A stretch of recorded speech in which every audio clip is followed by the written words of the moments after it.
Schematic diagrams with graphical symbols are used to show the electrical connections and functions of a specific circuit. This line or ladder diagram shows various electrical components interconnected by lines. These lines are arranged like rungs on a ladder. In determining the operation of an electronic circuit, it's important to consider whether a switch functions manually or automatically. Manually controlled components require physical manipulation to work. Automated components turn on and off without manual intervention. A typical example is a float switch found in a sump pump.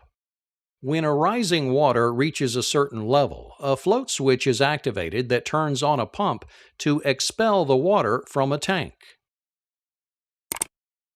Another important aspect of any circuit is to determine the coordinated manner in which control devices, such as push buttons and switches, function to operate a circuit. This is known as control logic.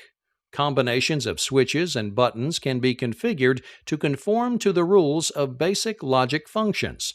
Let's look at several examples by exploring the functional relationships of various switches in this diagram.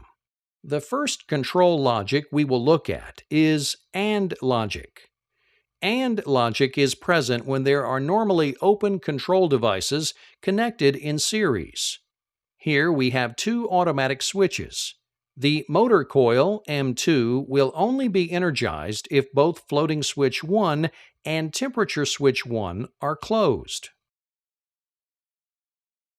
Next, let's consider OR logic. This can occur when there are two normally open control functions connected in a parallel arrangement, represented here by two start push buttons.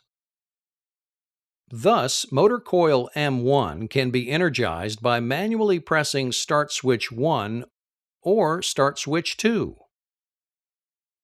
With M1 energized, another type of control logic is exhibited, called memory logic.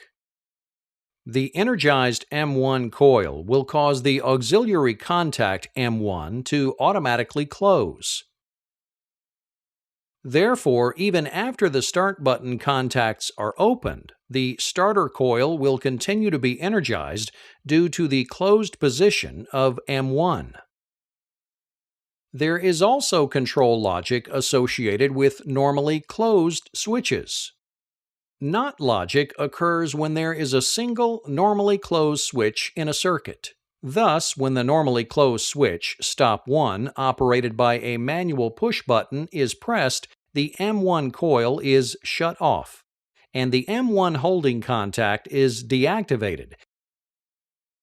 NOR logic, an extension of NOT logic, operates by the inclusion of a second normally closed push button in series. In this arrangement, pushing stop button 1 or stop button 2, the M1 coil is shut off, and the M1 holding contact is deactivated,